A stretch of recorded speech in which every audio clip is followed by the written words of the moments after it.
స్తుతి ఆరాధనా ఆరాధనా స్తుతి ఆరాధనా ఆరాధనా స్తుతి ఆరాధనా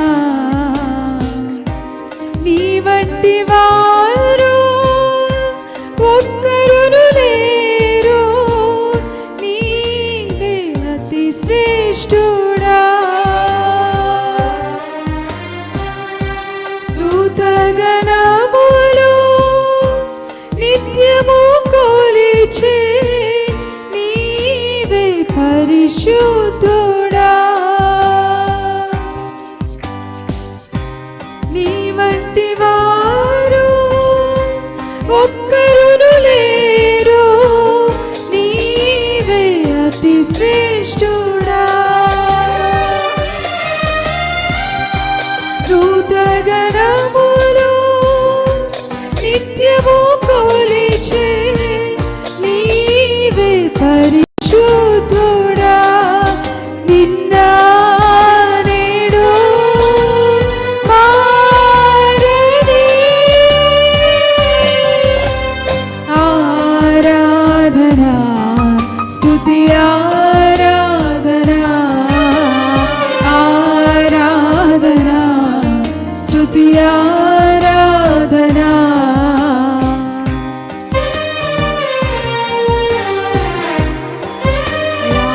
ఆరాధన స్వామి అయా అబ్రహాము ఇస్సాకు ఇచ్చిన ఆరాధన నీకే యేసయ్యా రాళ్లతో చంపబడిన స్టెఫను వలె ఆరాధన రాజా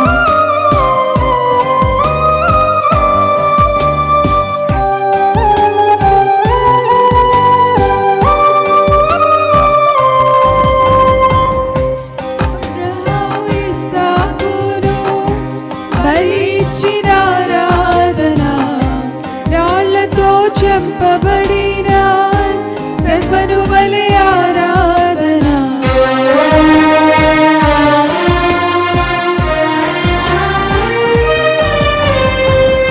అబ్రహాము ఇస్సాకును బలి ఇచ్చిన ఆరాధనా రాళ్లతో చంపబడిన స్టెఫను వలె ఆరాధనా ఆరాధనా స్తుతి ఆరాధనా ఆరాధనా స్తుతి ఆరాధనా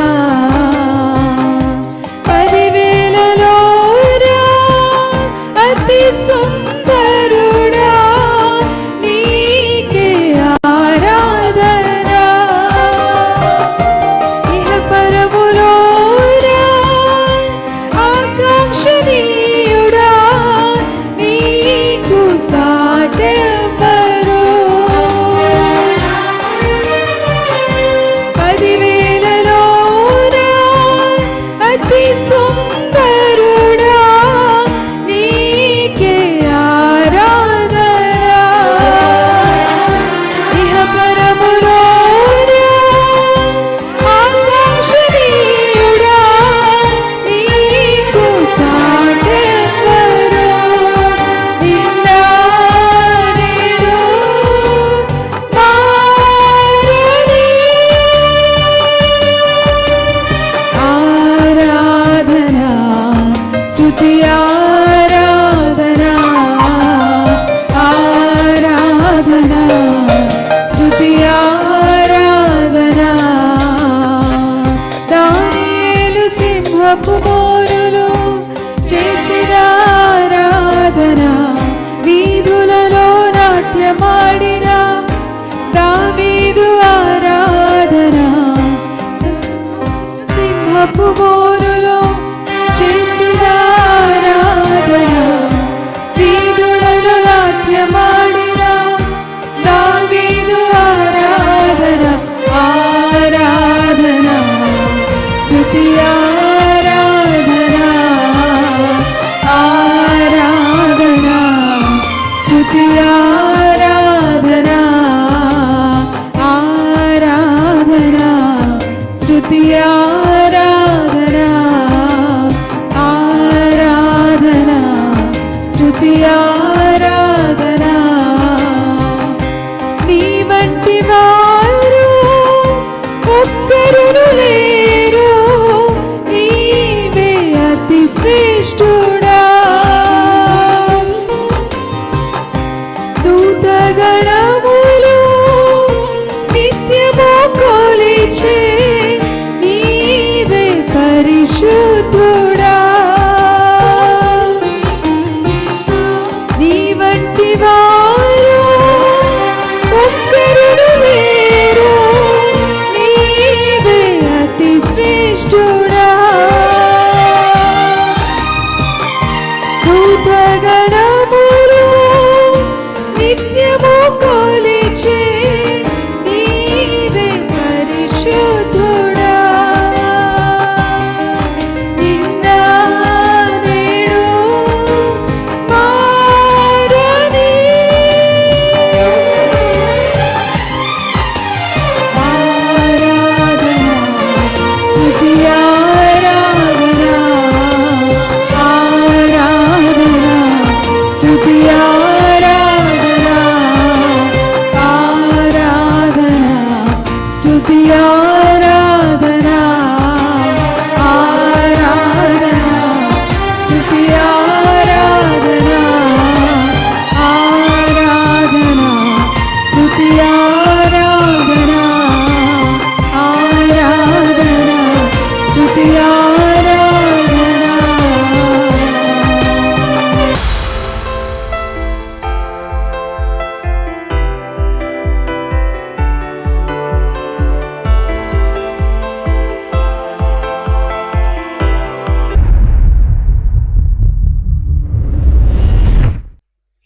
ఈరోజు నీ కుటుంబ వ్యవస్థలో నీ పిల్లల మధ్య కానీ నీ మధ్య కానీ ఒక అద్భుతమైన కార్యాన్ని దేవుడు చెయ్యాలి అంటే ఆ పెండ్లి ప్రధాని ఎలాగైతే పెళ్లికి ప్రభువుని ఆహ్వానించి ఆ వివాహములో ప్రభువుని ఉంచుకున్నాడో అదే రీతిగా నీవు నీ ప్రభువుని ఆహ్వానించావు అని నీ హృదయములో నిండి ఉన్నాడు. నీ ఇంటికి ఆహ్వానించావు అని నీ ఇంటిలో నిండి ఉన్నాడు. అటువంటి దేవుడు నీలో నీ ఇంటిలో ఉన్నాడు కాబట్టి ఆయన తప్పనిసరిగా నీ మధ్య నీ పిల్లల మధ్య అద్భుతములు చేసేవాడు. నీ నిండా దేవుడు లేకపోతే, నీ ఇంటిలో నిండా దేవుడు లేకపోతే ప్రభునందు ప్రియమైన వాళ్ళరా అద్భుతాలు చేసే దేవుడు లేడు అని బాధపడవలసి వస్తుంది. నీలో ఉన్నాడు, నీ ఇంటిలో ఉన్నాడు. ఉన్న దేవుడు ఏది కొరతగా ఉందని బాధపడుతున్నావో, ఏది జరగలేదని నువ్వు బాధపడుతున్నావో, నేనేదైతే ప్రార్థనాపూర్వకంగా దేవుని దగ్గర అడిగి పొందాలని అనుకుంటున్నానో ఇటువంటివేవీ నాకు జరగలేదని నిరుత్సాహపడవద్దు. ఎక్కడ కానీ సొమ్మసిల్లిపోవద్దు. నీ నిండా నీ దేవుడు ఉన్నాడు, నీ ఇంటి నిండా నీ దేవుడు ఉన్నాడు. ఆయన ఉన్నాడు కాబట్టి నన్ను, నా భర్త, నా కుమార్తె, నా కుమారుడు అందరినీ పట్టించుకుంటాడు. ఆయన సమయం వచ్చినప్పుడు ఒక అద్భుతము చేస్తాడు. పరివారము చెప్పింది మరియాకు వెళ్ళి ద్రాక్షరసం అయిపోయిందని. వెంటనే మరియా ఎవరి దగ్గరికి వెళ్ళింది? ప్రభా ద్రాక్షరసం మరియ వెళ్ళి కుమారుడికి చెబుతుంది ద్రాక్షరసం అయిపోయిందని. అప్పుడు ప్రభు అక్కడ ఏమన్నాడు తెలుసా? ఏం తల్లి, నా సమయం ఇంకా రాలేదు. నీ కుమార్తె విషయంలో అద్భుతం చేయటానికి ఇంకా దేవుని సమయం రాలేదు. నీ కుమారుని యొక్క జీవితంలో అద్భుతం చేయటానికి ఇంకా దేవునికి సమయం రాలేదు. సమయము రానంత వరకు కనిపెట్టు. సమయము రానంత వరకు కూడా నీ దేవుడు ఎలా నీతో ఉన్నాడో అలాగే నీ దేవుని ఉంచుకో. నా సమయం వేరు, దేవుని సమయం వేరు. మరి ఏమనుకున్నది? నేను అడిగేటువంటి సమయంలోనే అసలైన సమయం చేయి అద్భుతమని అనుకున్నది ఆమె. ఆమెతోనే అన్నాడు, అమ్మా ఇంకా నా సమయము రాలేదు. ప్రతి మనిషికి ఒక ఆతృత ఉంటుంది. ప్రతి తల్లి కూడా నా కుమార్తెలో ఇప్పుడు ఈ అద్భుతం జరిగితే, నా కుమారునిలో ఈ అద్భుతం జరిగితే ఇప్పుడే ఎంత బాగుంటుందో నాకు అనిపిస్తుంది, మీకు అనిపిస్తుంది. మనుష్యులం కాబట్టి మనం అనుకున్నవి వెంటనే మన కళ్ళ ఎదురు జరిగితే దాంట్లో సంతోషిద్దాం, ఆనందపడుదామని ఆతృత పడుతూ ఉంటాం. అయితే మనం అనుకున్న సమయంలో దేవుడు ఏది కానీ చెయ్యడు. నా సమయం ఇంకా రాలేదు. మరి ఆ సమయం ఒకటి ఉంది, యేసయ్య సమయం ఒకటి ఉంది. అమ్మా, నీ సమయములో కాదు, నా సమయం ఒకటి ఉంది, అది రాని నేను చేస్తా అద్భుతం అని సమయం వచ్చేసాది. వెంటనే నీళ్లను దేవుడు ఏంగా చేశాడు? అక్కడ ఒక అద్భుతం.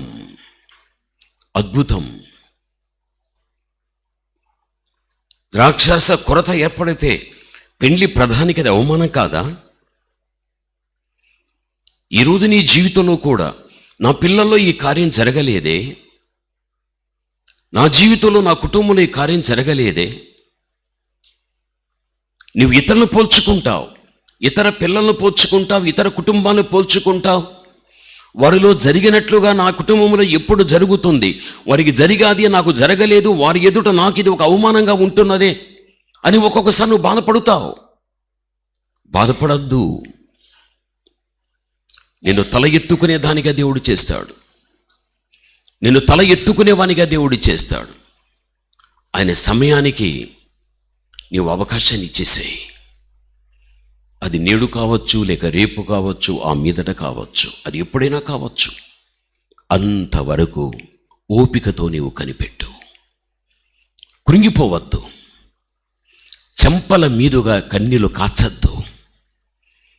కూర్చుని దిగులుతో నీవు ఆలోచనలో పడిపోయి నిన్ను నీవు కృంగదీసుకోవద్దు. నీ నిండా నీ దేవుడున్నాడు, నీ ఇంటి నిండా నీ దేవుడున్నాడు. పెళ్లి ప్రధాని ప్రభువుని ఆహ్వానించినట్లుగా నువ్వు ఎప్పుడూ ఆహ్వానించేశావు. ఆయన నీతో ఉన్నాడు, లేడని అనుకోవద్దు. ఆ ఉన్న దేవుడు ఒక గొప్ప అద్భుతం చేస్తాడు. ఎన్నిసార్లు నీ ఇంటిలో, నీ సంఘంలో ఎన్నిసార్లు ఏడ్చావు, ఎన్నిసార్లు చెప్పుకున్నావు. నువ్వు మరచిపోవచ్చు, దేవుడు మరచిపోడు. మరవని మన దేవుడు ఆయన సమయం వచ్చినప్పుడు అద్భుతం చేస్తాడు. ఆ అద్భుతములో నీ వెనకటి రోజుల్లో విడిచిన కన్నీరు రాదు, నీలో కన్నీరు రాదు.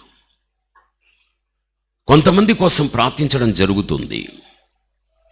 ప్రార్థించిన తర్వాత వారిలో అద్భుతం జరిగిన తర్వాత వారు నన్ను కలిసినా, నేను వారిని కలిసినా, వారు కళ్ళలో నుండి నీళ్లు కారుతుంది. అది ఆనంద బాష్పబిందువులవి, ఆనంద బాష్పబిందువులవి. అయ్యా, ఇంత గొప్ప కార్యాన్ని దేవుడు చేస్తాడని మేము అనుకోలేదయ్యా. ఆ ఆనందాన్ని వారెక్కడ కాని అదుపులో పెట్టుకోలేక ఆనంద బాష్పాలు. నిజమే, నీవు ఏడ్చిన రోజులు ఎన్నో. అయితే దేవుడు ఒక ఆనందపు యొక్క కన్నీటి బిందువు నీళ్ళ నుండి వచ్చేటువంటి అద్భుతములు దేవుడు చేసేవాడు. అందుకే జీవితంలో ఎప్పుడు కానీ నీ శక్తిని పెట్టద్దు, నీ బలమును పెట్టద్దు. ఏది కానీ నీ తెలివి జ్ఞానం ఏది నువ్వు పెట్టద్దు. వాటిని పెట్టి నేను దీన్ని చేయగలను, నేను దీన్ని సాధించగలను, ఇది నా వలన అవుతుంది అని ఎప్పుడు కానీ దేవుని ప్రక్కన పెట్టి నీవుగా నీ ప్రమేయముతో ఏది చెయ్యొద్దు, అన్నీ ఫెయిల్ అయిపోతాయి. ప్రయత్నమైతే జరగని, ప్రార్థన అయితే జరగని, సమయం అనేది వచ్చినప్పుడు కార్యం అనేది ఆయన చేయగలుగుతాడు. బైబిల్ చెబుతుంది. ఒక పర్యాయం ఏం జరిగింది తెలుసా? మోషే ఒక వ్యక్తిని చంపేశాడు. అక్కడ తన సొంత బలం, తన స్వశక్తి మీద ఆధారపడ్డాడు. ఒక వ్యక్తిని చంపేసి తన యొక్క సబుద్ధిని ఆధారం చేసుకొని ఏ విధముగానైనా ఫరో యొక్క భవనములో ఉన్నటువంటి మోషే ఫరో కుమార్తె కుమారుడుగా చలామణి అవుతున్న వ్యక్తి తన ప్రజలైన ఇశ్రాయేలీయులు ఐగుప్త్యుల చేత రాజు చేత ఎంత హింసింపబడిపోతున్నారో దాన్ని చూడలేక, కోపాన్ని అదుపులో పెట్టుకోలేక, ఒక వ్యక్తిని చంపుటను బట్టి ప్రజలలో భయాన్ని కలిగించి, ఆ తర్వాత నా ప్రజలను వీరి చేతిలో నుంచి విడిపించుకోగలుగుతానన్నటువంటి ఆలోచనతో తన సొంత ప్రయత్నాలు చేశాడు. నెమ్మదిగా మోషే చేసినటువంటి ఆ తప్పితం ఫరోకు వినిపించబడ్డది. మోషే చంపేశాడని. మోషే భయపడిపోయాడు, ఐగుప్తిని విడిచిపెట్టేశాడు. నెమ్మదిగా మిద్యానుకు తను వెళ్ళిపోయాడు. అక్కడ మోషే తన మామ అయినటువంటి ఇత్రో దగ్గర 40 సంవత్సరాలు గొర్రెలు మేపాడు. అగ్ని పొదలో నుండి దేవుడు మాట్లాడగా, మోషేను దేవుడు మళ్ళీ పిలవగా, మోషే ద్వారా దేవుడు మళ్ళీ ఏం చేశాడంటే తన ప్రజలైనటువంటి ఇశ్రాయేలీయులను ఐగుప్తు యొక్క వ్యక్తుల యొక్క చేతిలో నుంచి దేవుడు విడిపించి, ఇంకా వారి బానిసత్వంలో లేకుండా మోషేనే వారిని నడిపించి వారిని ఆ దేశం నుండి తీసుకుని వెళ్ళిపోయాడు. ఇది ఆత్మకార్యం. మోషే, నీ చేతిలో ఏముంది అని అడిగాడు ఒకరోజు దేవుడు. ప్రభా, నా చేతిలో కర్ర ఉంది, అయితే దాన్ని వేసి, కర్ర కిందికి వేసిన వెంటనే పామైపోయాది. మళ్ళీ దాన్ని ఎప్పుడైతే తాకమని చెప్పగలిగాడో వెంటనే అది ఏంగా మారింది? కర్రగా మారిపోయాది. గమనించాలి, ఇక్కడ కర్ర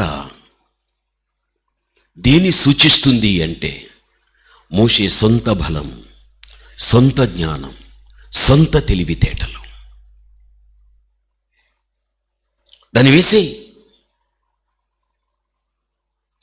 అది పట్టుకొక పామైపోయాది. అయితే సిలువ మీద పాముగా మార్చబడిన, పాముగా పిలువబడుతున్న, ఆదాము అవ్వను మోసం చేసిన ఆది సర్పమైన సాతానుని సిలువ మీద దేవుడు చితుకొట్టేశాడు.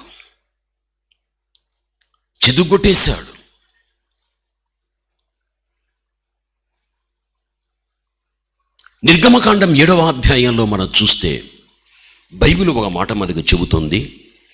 1వ వచనాన్ని చదువుకుందాం. కాగా యెహోవా మోషేతో ఈ విధముగా నేను,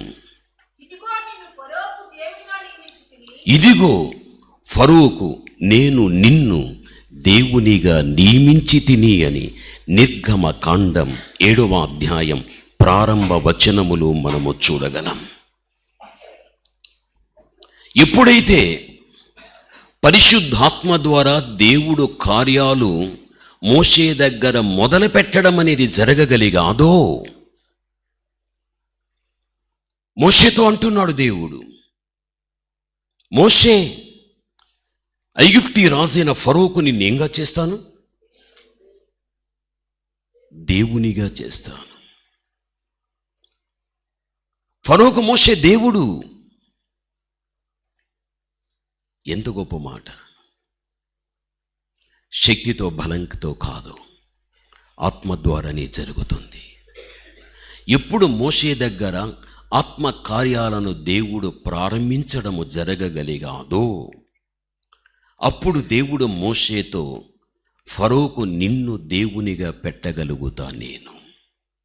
దేవుడు అనుకున్నాడంటే, ఆయన ఆత్మ కార్యములనేవి మన మధ్యన జరిగాయి అంటే దాన్ని ఎవడు ఆ కార్యాలను గ్రహించలేడవి. అంత గొప్పవిగా ఉండడం మనం చూడగలం. అందును బట్టే దేవుడు కర్రను పారవేయమన్నాడు. నేను మళ్ళీ చెబుతున్నా, కర్ర శక్తికైనా, బలముకైనా, జ్ఞానానికైనా, తెలివితేటలకైనా సూచనగా ఉన్నది. మనుష్యులు ఈ రోజున వాటిని పెట్టుకొని ప్రభువుని పక్క పెట్టి నా ద్వారా, నా ప్రమేయము ద్వారా, చాలామంది చూడండి, నేను చేశా, నా వల్ల కలిగింది, నేను లేకపోతే లేదు, ఆ మాట అనేటప్పుడెల్లా దేవుని మనస్సు నొచ్చుకుంటూ ఉంటుంది. జీవితంలో ఎప్పుడు కానీ నీవు ఒక జీరోలో ఉండు, నీ దేవుని ఒక హీరోగానే వచ్చి దేవుని కార్యాలు చూడగలుగుతావు. నీ వల్ల ఏది కాదు, ఆయన కృప ఉంటేనే ఏదైనా. చాలామంది వ్యక్తులు దేవుని పక్కన పెట్టేసి నేను ఇదే ఉంటుంది, నా వలన, నేను చేశాను. ఆ మాట అనేటప్పుడెల్లా దేవుని మనస్సును నొప్పిస్తున్నావు. నీ నోట ఎప్పుడైనా రాని, అయ్యా నా జీవితంలో నా దేవుడు, నా కుమారుని జీవితంలో నా దేవుడు, నా కుమార్తె జీవితంలో నా దేవుడు. ఒక వివాహం జరిగిందా, ఒక చక్కని కోర్సు ఎత్తిందా, ఒక చక్కని ఉద్యోగం చేస్తున్నారా, ఈరోజు నా బిడ్డలకి దేవుడి గృహం ఇచ్చాడా, ఈరోజు నా బిడ్డలకు ఆర్థికంగా సాయం చేశాడా, ఈరోజు నా బిడ్డలకు కొంత పొలం ఇచ్చాడా, ఈరోజు నాకు ఏదైనా ఒక ఆభరణం ఇచ్చాడా, నా దేవుడయ్యా, నా దేవుడయ్యా. ప్రతి దానిలో దేవుడు దేవుడు దేవుడు దేవుడు అనుకుంటా వెళ్ళిపో. ఆ దేవునికి ఎంత ఘనత తెచ్చి పెడతావో. నీ వల్ల ఏమీ కాదు, నీ వల్ల నీవేం చేయలేదు. దేవుని ప్రక్కన పెట్టి నేను చేశానని నువ్వు అనుకున్నావంటే మనంత దరిద్రమైన వ్యక్తులు ఎవరు లేరు. దేవుడు ఎప్పుడు చెప్పేవాడు కాదు మనిషిలాగా. ప్రతి విషయంలో కూడా నీవు కృతజ్ఞత కలిగి ఉండాలి. అందుకే దేవుడు అన్నాడు, మోషే నీ చేతిలో కర్ర ఉంది, పారేసేయి. నీ జ్ఞానం పారే, నీ తెలివితేటలు పారే, నీ బలం పారే. ఎవరు నీకు అండగున్నారు? నీ కండబలం, నీ అండబలం, నీ పలుకుబడి, నీ ధనం ఏదైనా ఉండని కట్టి పారవేసిన పక్కన పారేయి, పక్కన పెట్టేసేయి. దేవా, ఆత్మ ద్వారా జరుగుతుందని చెప్పావు కదా, నీ ఆత్మ నేను ఆహ్వానిస్తున్నా తండ్రి. ఆ పరిశుద్ధాత్మ దేవునికే నా ప్రతి పనికి అతడే ప్రాధాన్యత నేను ఇస్తున్నా, నువ్వు అప్పగించు. సమయం వచ్చినప్పుడు ఒకదాని తర్వాత ఒకటి జరుగుతూ వెళ్ళిపోతుంది. ఆత్మకార్యాన్ని మోషే దగ్గర ఎప్పుడు దేవుడు ప్రారంభించడం జరగగలిగాదో, మోషే నీవెవరో కాదయ్యా, ఫరోకు దేవుడు నీవు. దేవుడు మన తలగా పెట్టగలుగుతాడే కానీ ఎప్పుడు కానీ దేవుడు మనను తోకగా పెట్టేవాడు కానే కాదు. అటువంటి గొప్ప విశ్వాసముతో భవిష్యత్తును నడిపించుకోవడం నువ్వు నేర్చుకున్న వ్యక్తివైతే దేవుని కార్యాలనేవి నీవు చూడగలుగుతావు. పాము తోకను పట్టుకున్నాడు ఎవరు? మోషే. అయితే దేవుడు తలను పట్టుకున్నాడు, మోషే తోకను పట్టుకున్నాడు. తలను దేవుడు ఎక్కడ చితకగొట్టాడు? సిలువ మీద. మీ ఇంటి ముంగిట ఏదైనా పాము వస్తే నీకు ధైర్యం అనేది ఉంటే కర్ర తీసుకుని మొదట ఎక్కడ కొడతావు? తల మీద కొట్టేస్తావు. తలను బాగా కొట్టేసావు అనుకో, ఇంకా దాని శరీరం ఎంత పొడుగుగా ఉండని అదేమి నిన్ను అటువంటి తల దేవుడు సిలువలో కొట్టేశాడు. తోక మాత్రమే మిగిలి ఉంది. చచ్చిన పాము కొన్ని గంటల తర్వాత దాన్ని పొడిచిన తోక కదులుతుంది. కదిలినప్పుడు ఇంకా బ్రతికే ఉందని భయపడి ఒక అడుగు వెనక్కి వేసేస్తాం. వాడు భయపెట్టేవాడు అంతే. నిన్నేం చెయ్యడు, నీ కుమారుని ఏం చెయ్యడు, నీ కుమార్తెనేమి చెయ్యడు, నీ భర్తనేం చెయ్యడు, నీ భార్యనేం చెయ్యడు. ఎందుకు తెలుసా?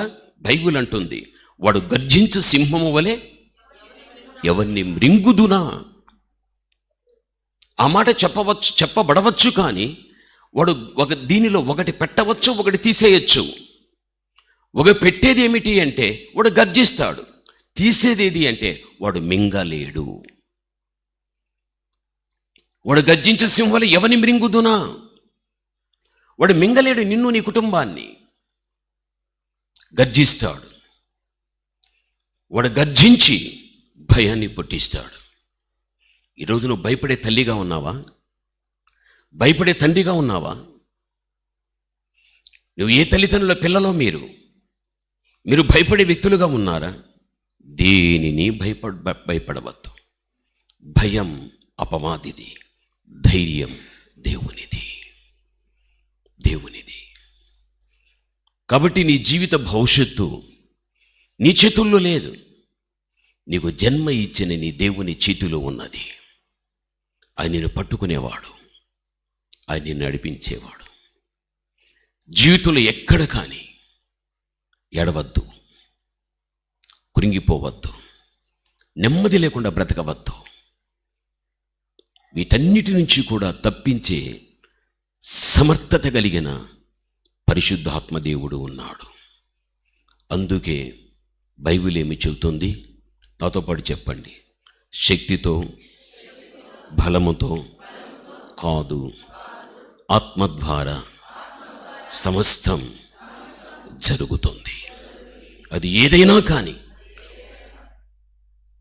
తప్పనిసరిగా దేవాతి దేవుడు జరిగించువాడై ఉంటున్నాడు. నువ్వు దేవుని కుమార్తెవు, నువ్వు దేవుని కుమారుడు. ప్రస్తుతం కాదు, రేపన దినము కాదు, ఆ మీదట ఎప్పుడైనా కానీ ఆత్మదేవుడి నీ పట్ల కార్యాన్ని చేస్తాడు.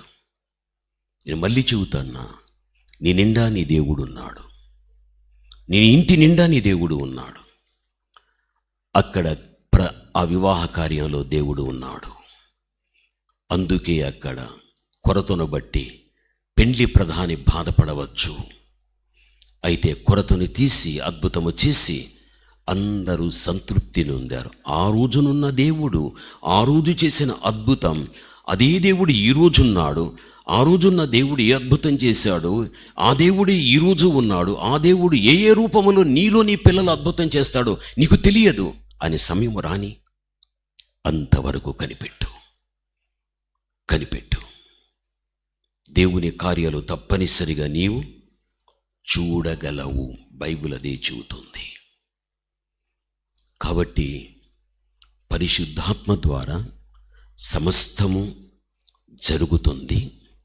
ఆయన సమయం వచ్చినప్పుడు నేను ధైర్యం కలిగి విశ్వాసముతో నేను ముందుకు సాగిపోతా. ఇటువంటి పరిపూర్ణమైనటువంటి నమ్మకము కలిగి భవిష్యత్తును నడిపించుకో.